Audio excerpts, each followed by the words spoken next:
privilege for the day back. Hi. Last month I had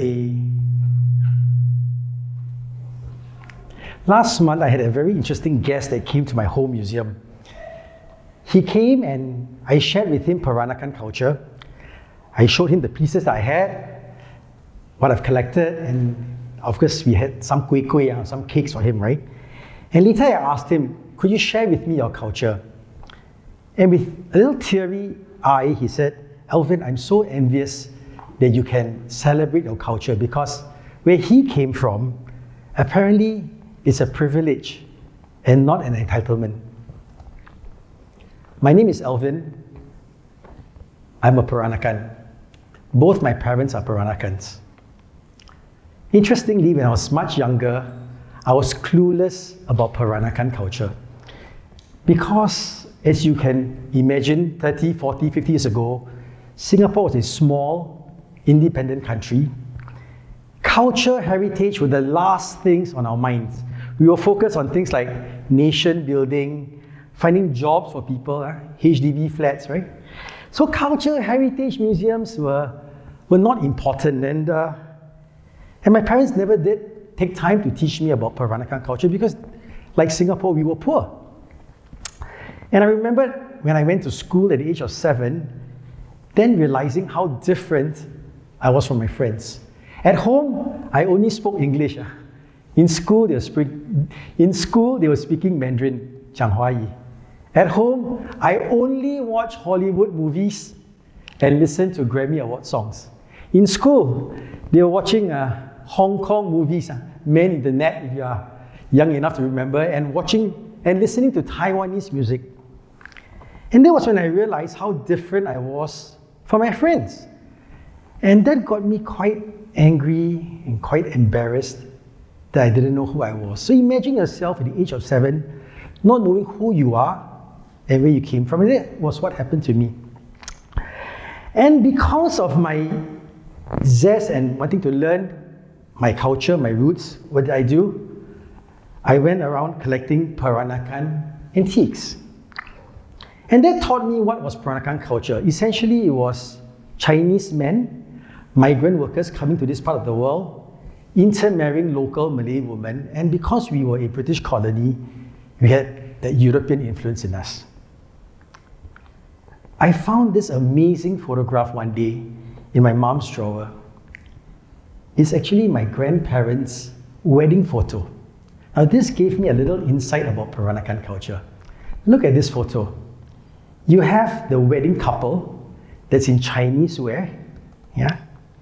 You had the matchmaker that's in Malay local wear. And guess what? You had the guest in European wear. And I thought this was such a wonderful way to describe Peranakan culture. And I said earlier, I started to collect antiques because it was my way of learning about my own culture. Shoes, porcelain, whatever you had, there was Peranakan, I would collect them. The collection grew and grew and grew, and one fine day, there was a knock at my front door. It was the National Heritage Board of Singapore, who governs all the museums, and they says, you know, Alvin, you have all these wonderful people wanting to visit you, and you've been sharing about Peranakan culture. We would like you to be a museum. And I scratched my head and I said, how can I be a museum? Because what do you have in your museums? In your part of the world, you have audio guides, right? You got maps. I got nothing here. How to be a museum? He said, don't worry, Mr. Yapp. Continue to do what you do. We'll list you as a museum. So, my friends, we became an official museum in the year 2010. The following year, they came knocking again. And I said, what did I do wrong this time? Now, Singapore, as small as we are, you'll be surprised to know we have almost or more than 50 museums. Your museum, Alvin, is the smallest museum, fully independent, no funding from the government, no staff, everyone is a volunteer. You'll be very pleased to know that your museum has just won the Best Museum Experience Award. You're supposed to clap at this time.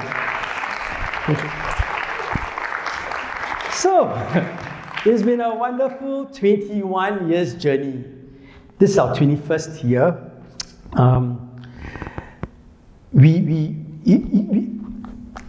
It's been 21 years. It's been an amazing journey.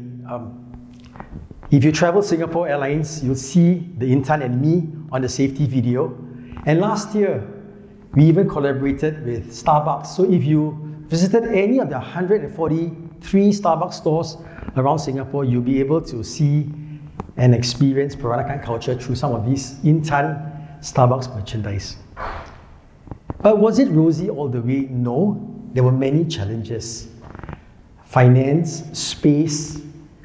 But for me, the biggest challenge, I guess, was myself. How do I ensure that it is not an ego journey that I'm taking? And hence, that was something I had to constantly keep check to myself. At the end of the day, I shared with you earlier that my parents didn't share very much about Peranakan culture with me. But when the museum came about, my mom started to wear the Peranakan dressing. My dad started to help out in our events. I got my sister to do beading work. The family came together. And I thought that was quite unusual, that the museum brought the family together to celebrate our culture. I lost my mom 2 months ago. In fact, today is the 2 months and 2 days anniversary. And when I lost her, it made me rethink what roots and culture is. She and my dad were my biggest supporters. And now I've lost one of them. And it made me rethink culture, heritage, roots.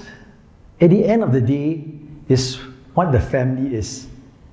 How our parents are like roots, they're always behind the scenes, running around with spare batteries and getting things in order and letting us, the kids, shine.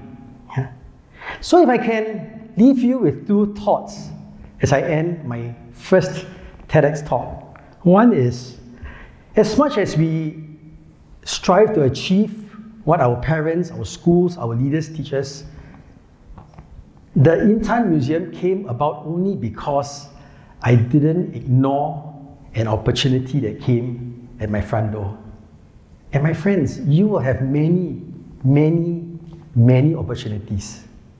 Don't miss it. And the other thing I leave you is, as we talk about roots and culture and heritage, one thing we need to go back to history books and Google and look back 200-300 years ago. But maybe we don't need to look so far. It's just where our parents are. I cannot bring all of you to the Intan today, but I've got an idea. I've brought the Intan to you.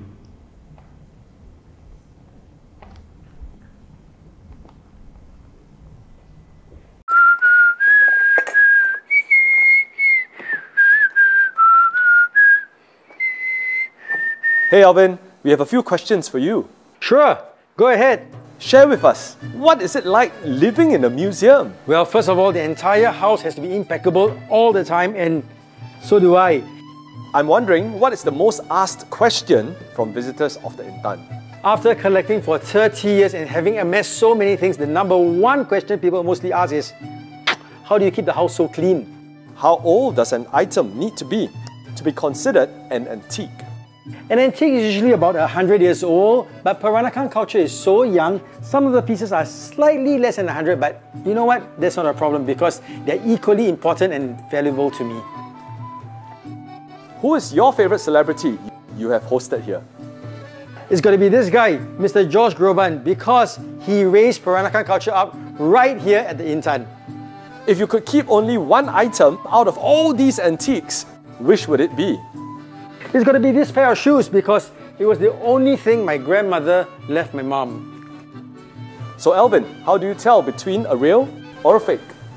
We are like doctors, you know, when you pass me a piece of item, a piece of antique. I look at it, I assess it. After a few hours, I see the symptom and I say, you know what? This is the real McCoy. That's really impressive. So what is your largest collection? It's got to be my love for Peranakan shoes because I have at last count about 247 pieces. But you know, don't take my word for it because it keeps changing every week. Which of these antiques hold the most interesting story?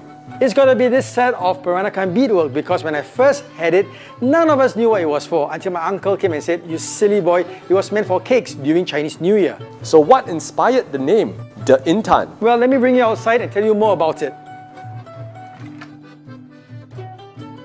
The Intan literally means rose-cut diamond. It shows the different facets of the diamond. Why I call my house museum the Intan is because it shows the different facets of Peranakan culture. The sound, the smell, the sight, and even the taste. Why is the Intan worth visiting? Well, when you come to Singapore, you must visit the Intan because we offer you a museum experience you will never get anywhere else around the world. Plus, you get to see me. So, welcome to the Intan.